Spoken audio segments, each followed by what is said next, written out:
ಭೀಮ್ ಧ್ವನಿ ನ್ಯೂಸ್ಗೆ ಸ್ವಾಗತ. ಹುಬ್ಬಳ್ಳಿ ವಿಜಯಪುರ ರಾಷ್ಟ್ರೀಯ ಹೆದ್ದಾರಿಯಲ್ಲಿ ಭೀಕರ ರಸ್ತೆ ಅಪಘಾತ ಸಂಭವಿಸಿದ್ದು 7 ಮಂದಿ ಸಾವನ್ನಪ್ಪಿರುವ ದುರ್ಘಟನೆ ಜರುಗಿದೆ.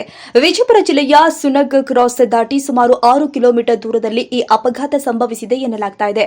ವೇಗವಾಗಿ ಸಂಚರಿಸುತ್ತಾ ಇದ್ದ ಬಸ್ ಅಪಘಾತಕ್ಕೀಡಾಗಿದ್ದು ಘಟನೆಯಲ್ಲಿ 7 ಮಂದಿ ಸ್ಥಳದಲ್ಲಿ ಮೃತಪಟ್ಟಿದ್ದಾರೆ ಎನ್ನಲಾಗಿದೆ.